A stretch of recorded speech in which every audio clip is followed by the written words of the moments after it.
Bonjour à tous et à toutes. On va répéter les noms parce que c'est vrai qu'on a des noms un peu compliqués sur cette table ronde, mais c'est pour vous tenir bien en éveil sur la fin de cette journée.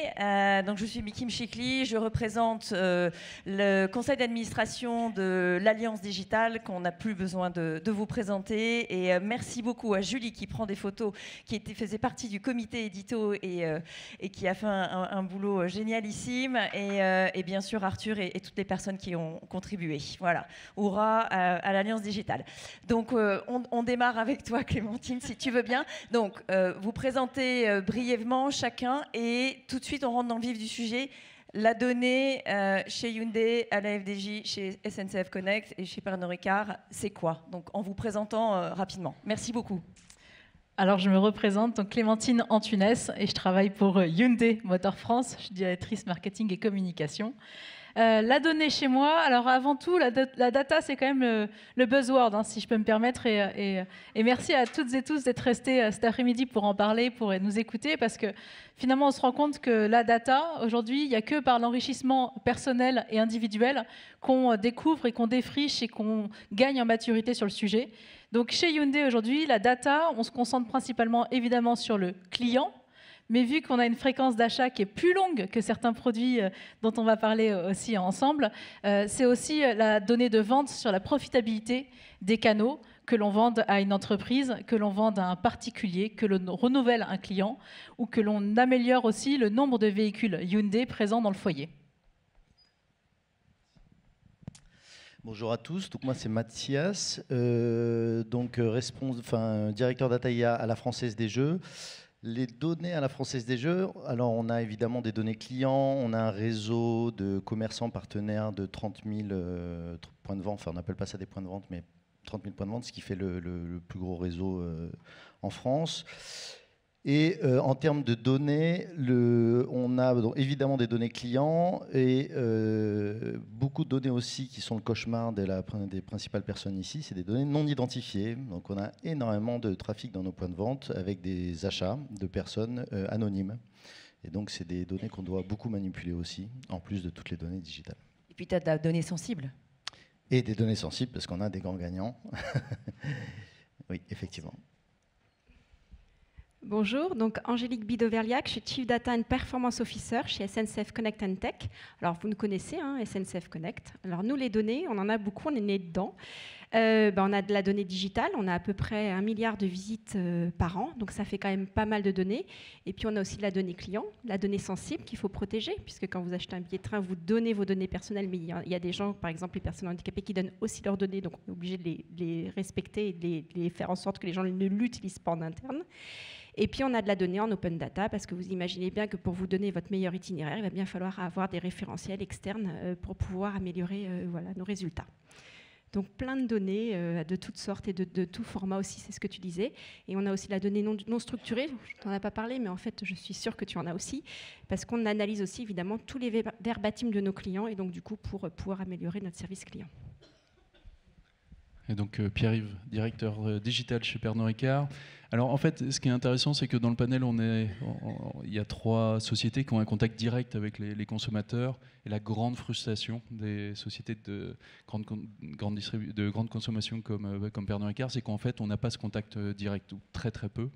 Et en fait, ce que je disais un peu dans les exemples que j'ai pris au début en termes d'échecs, c'est qu'on a essayé de faire comme les autres, d'aller chercher de la donnée consommateur. Et en fait, comme on n'a pas de contact récurrent ou d'opportunité d'en avoir plus, en fait, je pense que c'était une erreur de débutant qu'on a eue au début. Et c'est là où on s'est aperçu qu'il y avait plein de données autres qui étaient disponibles, comme des données de vente qu'on peut acheter vers les consommateurs, mais auprès des retailers, auprès de sites web, etc.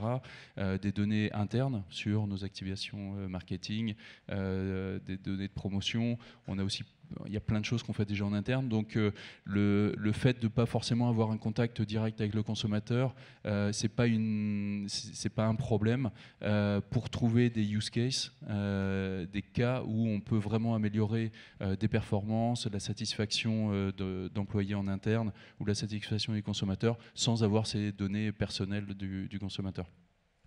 Parfait, merci beaucoup. On rentre donc dans le vif du sujet.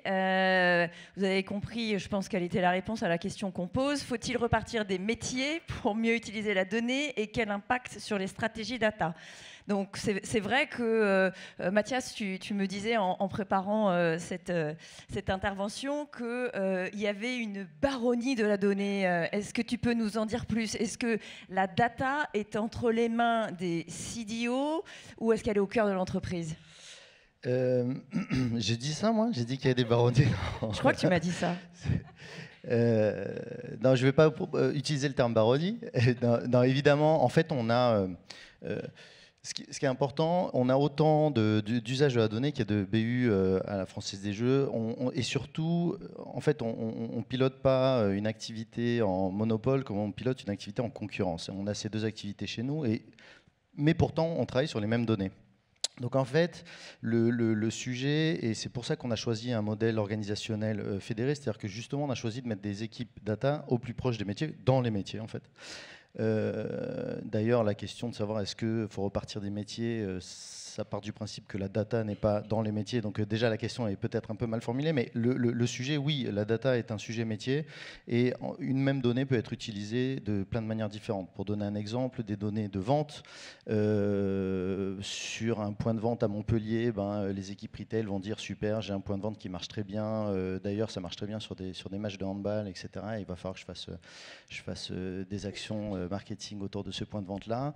Les équipes de fraude et de blanchiment vont se dire c'est quand même bizarre, il y a beaucoup d'achats sur des matchs de handball dans ce point de vente de Montpellier. Il y a peut-être quelque chose qui marche mal derrière. Donc on voit bien qu'une même donnée peut être regardée sur deux prismes complètement différents. Et donc il y a l'expertise métier est indispensable pour faire un bon usage de la donnée et créer de la valeur à partir de cette donnée. Donc derrière, ça a évidemment des impacts sur la manière dont on a une stratégie data, mais on en parlera plus tard. Alors Angélique, toi, pour répondre à cette question, tu me disais oui, elle est bien au cœur de l'entreprise. Explique-nous. Alors oui, alors déjà ce que je vous ai dit, on est né de la data. Je vais vous donner un exemple parce qu'on a parlé du marketing. Donc en fait, eux, c'est leur quotidien. Ils ne font en fait que manipuler de la donnée pour optimiser les campagnes médias, mais en fait, c'est vraiment la question de la prise de décision. Donc en fait, si on décide de mettre plutôt des plans médias sur un levier plutôt qu'un autre, c'est vraiment le métier qui décide. Et nous, le rôle qu'on a au niveau de la data, c'est s'assurer que la donnée qu'on leur met à disposition, elle est de qualité et elle est pertinente par rapport à leur use case. Très bien. Alors, Clémentine, ce qui est hyper intéressant, c'est que toi, tu es CMO et tu n'es pas CDO. Alors, comment ça se passe au niveau de la donnée chez Hyundai? Écoutez, moi, je vais un peu rebondir sur ce que vous avez dit. Effectivement, déjà en préambule, quand on est constructeur automobile et qu'on commence à réfléchir au-delà du digital, on se rend compte qu'il n'y a pas beaucoup de bench parce que ce n'est pas un sujet qui a été extrêmement bien pris par l'industrie, pas encore tout à fait compris, pour deux raisons. Un, je l'ai dit tout à l'heure, la fréquence d'achat étant tellement longue que du coup, ça n'a pas été une priorité pour ces entreprises. Et deux, parce que là aussi, il y a de la vente intermédiaire et qu'on travaille avec des concessionnaires. Et donc, du coup, on n'a pas forcément accès à la bonne donnée, qu'elle soit qualitative ou qu'elle soit, on va dire, manuellement bien enregistrée. Donc, c'est le premier point. Donc, petite anecdote, si tu me permets, Minkim, c'est que pour démarrer, avant de prendre mon poste il y a 1 an et demi, donc j'étais dans les équipes donc marketing, stratégie et médias. Et lorsque je prends mon poste, mon président me dit « Bon, maintenant, comment tu mets en place la stratégie data ?» Donc ça faisait 1 semaine que j'avais pris mon poste, donc je sentais la question piège et je lui ai répondu « Ok, donne-moi 6 semaines, je vais y réfléchir et je reviens vers toi ». J'ai fait appel à beaucoup de secteurs, j'ai fait appel à des partenaires techniques qui m'ont aidé à comprendre et qui m'ont aidé à échanger avec ceux qui avaient pris ces virages stratégiques de la data pour comprendre comment ils l'avaient pris, quels étaient les obstacles, quels étaient les partenaires majeurs à intégrer et comment en fait intégrer des experts data et où les intégrer. Vous connaissez forcément les enjeux de est-ce qu'on crée une direction data, est-ce qu'on intègre des experts data dans les équipes informatiques, est-ce que ça relève du CRM, etc. Au final, je suis revenue vers mon président en lui disant écoute, la data, elle doit être au cœur de l'entreprise, au cœur du réacteur et dans les équipes marketing. Pourquoi? Pas pour augmenter mon équipe, ce n'était pas le sujet, c'était parce que en fait, la source de données, elle va alimenter en premier lieu la base de données CRM, Ensuite, en second temps, le média, le website, la personnalisation et ensuite les business. Le marketing, il est au cœur du réacteur, c'est lui qui transforme l'entreprise et c'est lui qui est aussi en support du business. Donc que ce soit du business vente, véhicule particulier, excusez-moi, véhicule d'occasion, vente à entreprise, pièces et services, enfin tout ce que vous connaissez autour du cycle de vie d'un véhicule, ça devait être intégré au sein d'une même équipe au marketing. Après, c'est posé la question de qui et comment. Donc, on a mené un appel d'offres en se disant, OK, là, on part de rien, donc on va faire appel à des agences expertes de la data, et on en a fait un appel d'offres fin d'année dernière, en disant, voilà, vous avez 3 enjeux. 1, driver pour nous la stratégie data, donc dans un écosystème complexe d'une filiale d'un grand groupe automobile coréen. 2, accéder à des outils d'harmonisation de la donnée, de personnalisation de la donnée, type CDP, mais pas que. Et 3, évangéliser l'interne. Et donc, effectivement, on a mis la data au cœur des équipes marketing, mais ils ont tout de suite, dès le démarrage, créé des workshops pour comprendre quels étaient les intérêts, l'utilité d'une donnée, quel que soit en fait le département, et quelles seraient nos priorités en point de vue stratégie et roadmap data.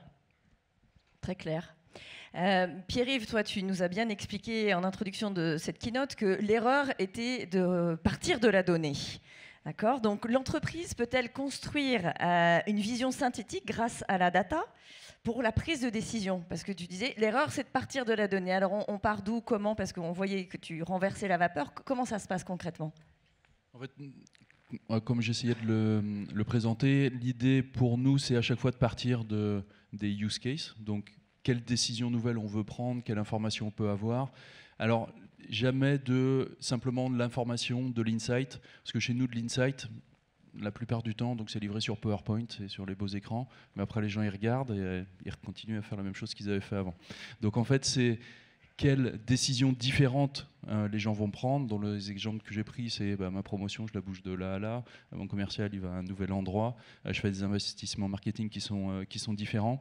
Donc les questions qu'on me pose à chaque fois, c'est qu'est-ce qui va être différent en termes d'action, en termes de prise de décision.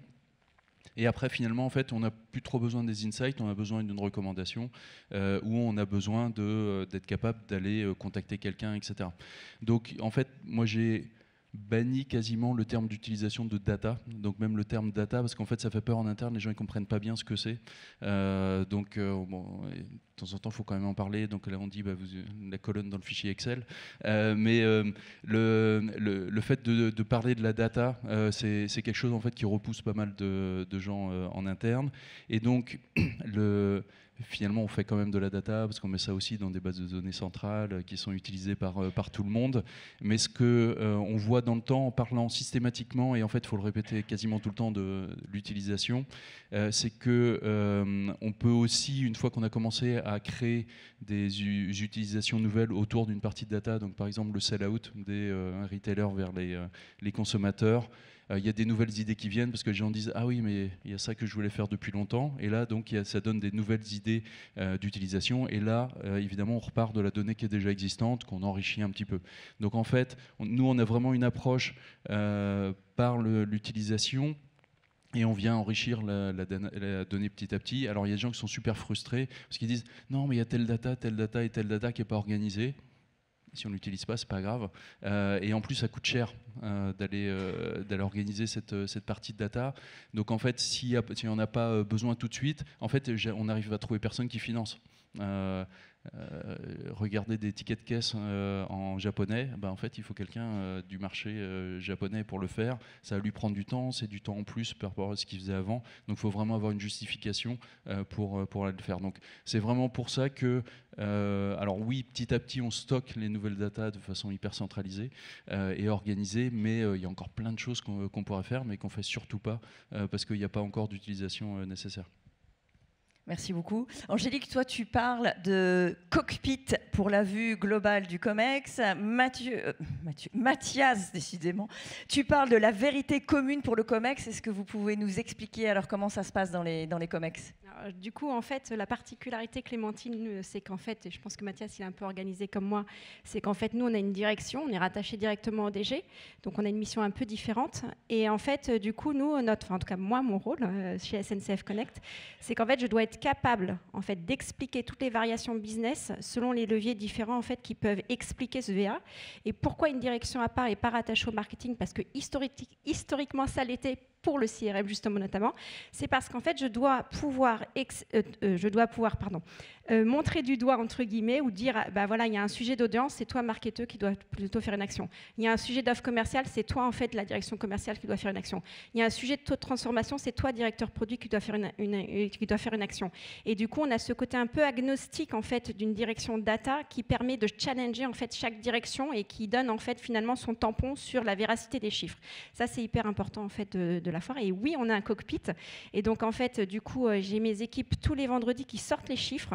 Et ça fait partie, en fait, des réflexions qu'on a le lundi en COMEX pour discuter, en fait, des actions communes qu'on doit mener dans la semaine qui suit, voire le mois d'après. Pour rebondir, enfin, je pense que ça fait un mix peut-être entre l'intervention de Pierre-Yves et d'Angélique. On ne peut pas tout gérer tout le temps. Et je vais, puisque Pierre-Yves, tu as partagé aussi tes erreurs, je vais en partager une. On s'est dit que justement, on aurait un langage commun et des données communes de pilotage dans toute l'entreprise. Donc j'en ai un peu parlé tout à l'heure. On s'est vite rendu compte qu'en fait, on est gaspillé beaucoup d'énergie à essayer de mettre tout le monde d'accord sur qu'est-ce qu'un client actif. Par exemple, hein. Bon, on l'a tous vécu, je sais que vous le vivez aussi. Et en fait, alors qu'il y a 10 000 définitions différentes. Donc en fait, il y a une chose importante, c'est le langage commun. Donc c'est vraiment définir, se mettre d'accord sur un langage commun. Il y a les clients actifs du sport, il y a les clients actifs de la loterie, il y a les clients actifs vus par le COMEX, parce que le COMEX a besoin d'avoir, il ne va pas suivre 18 KPI non plus. Donc voilà, donc on a autant de définitions finalement. Ce qui est hyper important, c'est d'être bien, d'avoir un langage commun, de savoir que quand on parle, on n'est pas en train de mélanger nos pinceaux. Ça, c'est le premier point. Et comme on ne peut pas le faire pour tout le temps, partout, on a eu une approche aussi très orientée cockpit. Donc vraiment de dire, on va se concentrer sur ce qui sert réellement à prendre des décisions. Et c'est sur ces sujets-là qu'on va d'abord se concentrer et mettre un effort de rationalisation. Et le petit point en plus, c'est effectivement pour que ça transforme réellement et que ça joue sur les décisions, il faut que ça fasse partie des process de décision. C'est-à-dire si on fait ça juste pour des reportings que les gens utilisent pas vraiment pour prendre des décisions, ça ne marche pas. Donc il faut que ça soit absolument ancré dans les processus de l'entreprise. Parfait. Alors Clémentine, toi, tu as eu un autre challenge, mettre en place la vision et la roadmap sur 4 ans et pour 4 axes stratégiques. Tu nous expliques ? Tout à fait. Donc, je reprends mon anecdote. Une fois que je reviens avec ma recommandation et que mon président me dit « Allez, go, vas-y, intègre ton équipe data dans tes équipes au 1er janvier 2023 et puis travaille ta stratégie et ta roadmap pour les 4 prochaines années », je lui dis « D'accord, mais fous-moi la paix par contre pendant 4 ans pour te justifier d'un ROI. » Parce que, mine de rien, ça te demande aussi quand même au départ beaucoup d'investissement, hommes, outils, avant de pouvoir sortir réellement un retour sur investissement. Il faut se le dire, hein, travailler la data, et tu as raison, c'est un mot qui fait souvent peur, parce qu'au début, on veut se dire, OK, donne-moi un peu un vernis de connaissances et ça me suffira. Et au final, non, il faut vraiment comprendre le sujet en profondeur. En plus, il évolue tout le temps. On a vu les réglementations plus tôt dans l'après-midi. Si on n'est pas au fait des changements, alors vous ne pouvez pas emmener vos équipes et vous ne pouvez pas driver la transformation de l'entreprise sur plusieurs années. Donc, au départ, c'est de l'investissement homme, c'est de l'investissement outils, c'est création des process. Donc, tout ça, au démarrage, ça ne rapporte pas d'argent, il faut se le dire. Mais on a effectivement travaillé une vision sur 4 ans pour devenir, en fait, la top brand, en tout cas automobile, sur les stratégies data et vraiment pouvoir piloter chacune de nos décisions sur la base des insights ou des ajustements grâce à la data. Comme je disais au préalable, dans l'automobile, il n'y a pas beaucoup d'acteurs qui sont très avancés, donc c'est une chance pour nous, d'autant plus quand on est un challenger et qu'on peut se permettre de faire des tests. Donc on a pris cette route-là sur 4 ans pour apprendre, faire des test and learn, avoir certains échecs, réussir parfois, évangéliser Et ça passe énormément par les workshops par équipe. Et tu parlais de cas d'usage tout à l'heure. J'ai mis quand même quelques mois à comprendre ce qu'était un cas d'usage. Et le marché n'est pas simple pour comprendre ce que c'est. Et donc de dire aux équipes, mais en fait, qu'est-ce que tu veux apprendre? Après, je te trouverai la donnée. Mais ne partons pas de la donnée, en fait. Qu'est-ce que tu veux apprendre? Quelle décision tu veux prendre? Et après, je t'apporte les données pour pouvoir t'aider à prendre ces décisions. Ça nous a mis un peu de temps. Là, voilà, 8 mois. Là, maintenant, on travaille sur 2024, la seconde année, et on travaille sur maintenant la responsabilisation des équipes métiers pour pouvoir s'emparer de la donnée, de leur cas d'usage et de leurs décisions à prendre. Il ne faut pas que ce soit limité simplement aux équipes marketing. Une fois qu'on aura fait ça, on descendra au local avec nos 200 points de vente. Alors, ce n'est pas 30 000, c'est sûr, mais nos 200 concessionnaires, comme je disais, investisseurs, indépendants, qu'il faut impliquer dans cette collecte de la donnée pour qu'ils y gagnent aussi en efficacité et en fidélisation de leurs clients localement. Donc ça va nous prendre 4 ans. Et cette année, on a mis une roadmap axée effectivement sur 4 priorités. L'architecture, la mesure, l'activation par des test and learn et l'enrichissement, les analyses sur la donnée first party. Là aussi, on a eu beaucoup d'insights provenant notamment d'Amazon ou de Google cet après-midi, ce matin, disant si vous ne commencez pas à construire par votre first party data, alors vous ne pourrez pas de toute façon faire des test and learn concluants et accélérer après. Et donc c'est tout l'enjeu de cette année 2023 qui se termine et qui maintenant, en 2024, va nous permettre d'industrialiser un certain nombre de cas d'usage et d'en créer de nouveaux. Parfait, donc tu as bien compris ce que c'était que le cas d'usage et c'est chouette que tu témoignes de ce point-là parce que vraiment c'est vrai que ça peut être un terme barbare. On parle de culture, ça vous va? La culture data dans les entreprises, pardon j'ai dit le gros mot Pierre-Yves, comment on peut l'encourager, comment elle est vraiment au cœur des décisions? Angélique, tu me disais démystifier la data. Oui, alors du coup, la culture data, la démocratisation de la data, c'est vraiment des sujets qui me tiennent à cœur depuis très longtemps. Alors démystifier la data, c'est parce qu'en fait, la data, en fait, quand on dit ce mot, ça fait peur. Alors les experts non, sur le marketing digital, évidemment non, mais il y a quand même des métiers qui n'utilisent pas la data au quotidien. Il faut pouvoir leur apprendre et leur montrer un certain vernis. Alors nous, on a fait un truc très simple. On a créé ce qu'on appelle le data alphabet, c'est-à-dire que tout nouvel arrivant dans l'entreprise va suivre en ligne un e-learning pour expliquer c'est quoi la data chez SNCF Connect and Tech. Et on n'y fait pas que expliquer ce que c'est, parce que sinon les gens vont s'endormir, évidemment. On leur donne aussi la boîte à outils, les contacts, les outils et comment on peut y accéder. Et du coup, c'est très pragmatique et ça marche pas mal. Donc ça, c'est le premier sujet qu'on fait. Et pour ceux qui sont un peu plus avancés, parce qu'en fait, on a beaucoup de dashboards, on n'en a pas parlé, mais en tout cas, il y a beaucoup de data visualisation chez nous, peut-être un peu trop. Mais les gens, ils ont tendance à se concentrer sur leur domaine d'activité, ne pas aller voir ailleurs. Et parfois, d'aller voir ailleurs, ça donne quand même des idées sur son activité.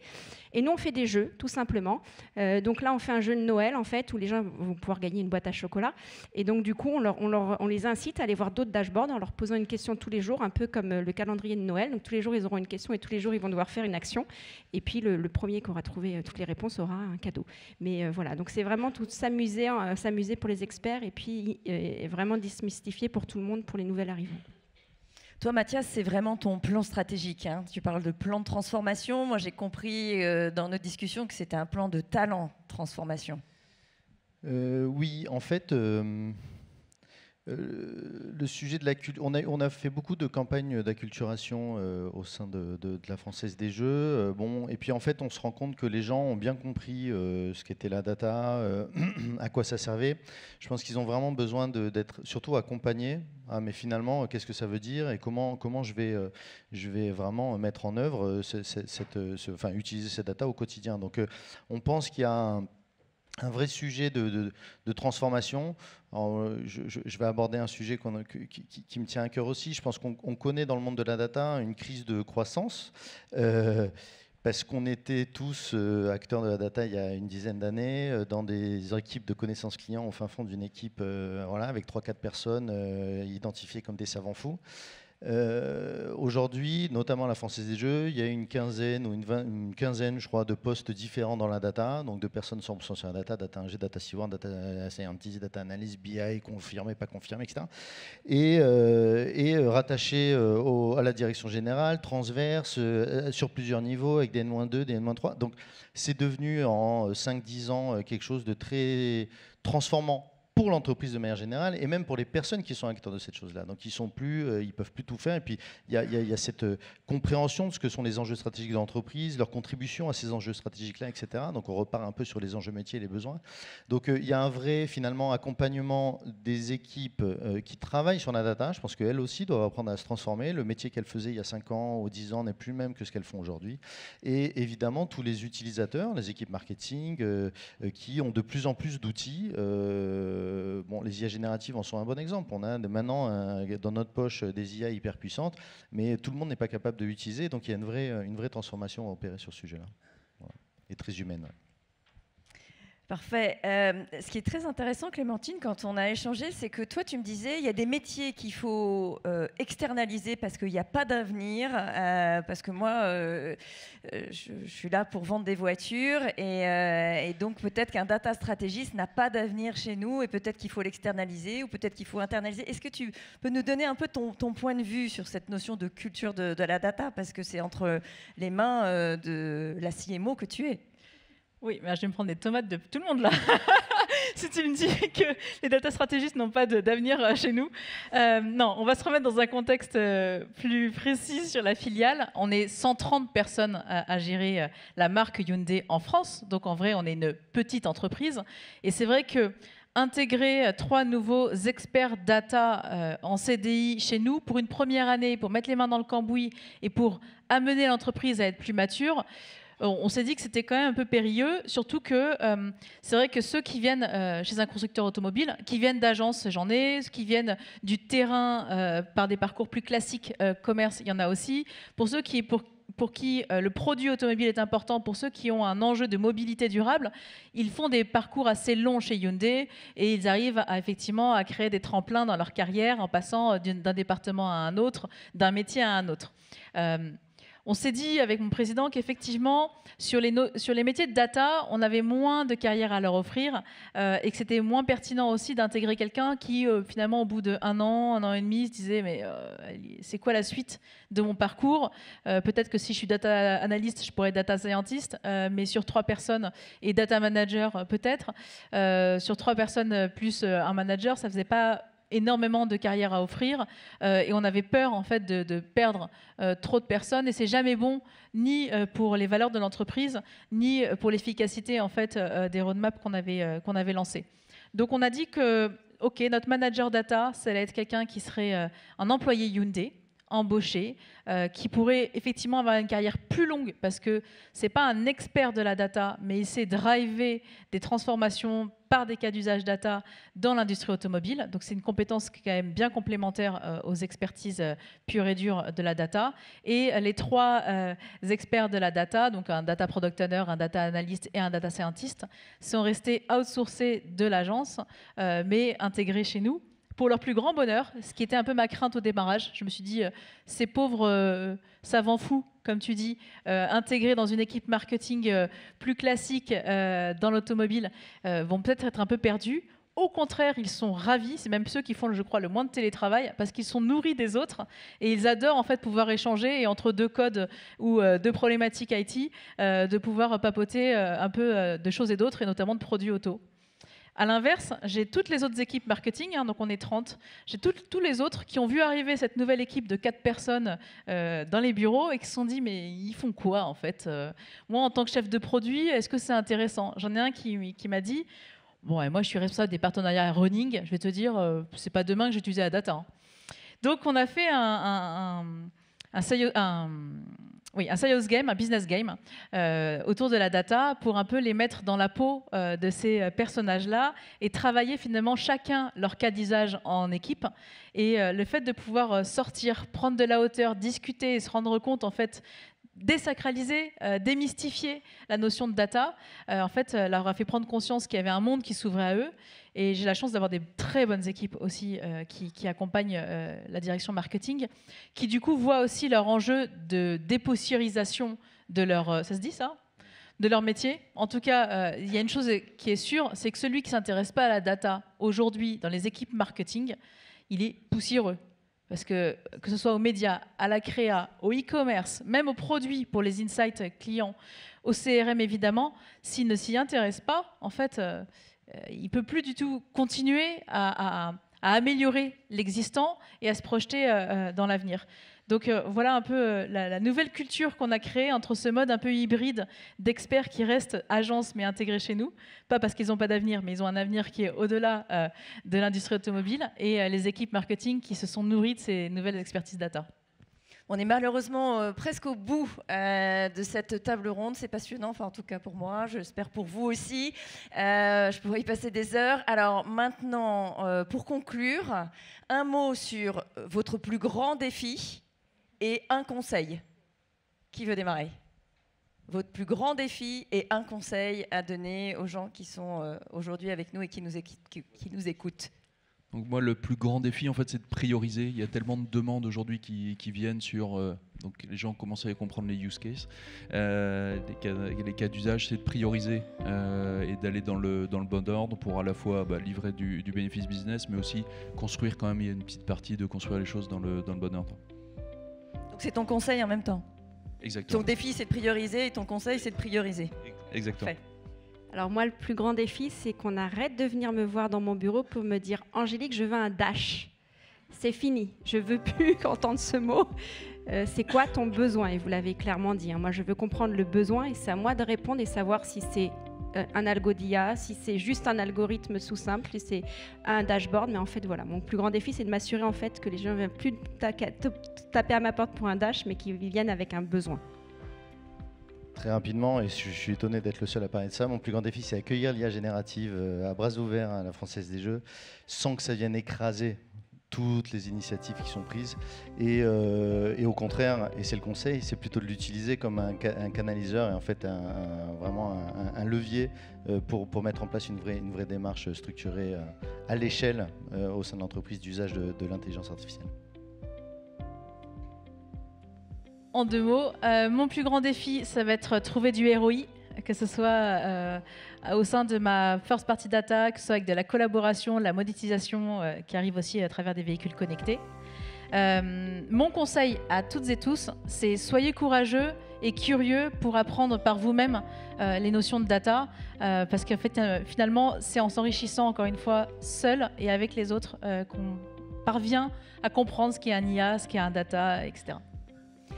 Précieux, vous êtes précieuses et précieux. Clémentine, Mathias, Angélique, Pierre-Yves, 1000 merci. Applaudissez-les très fort.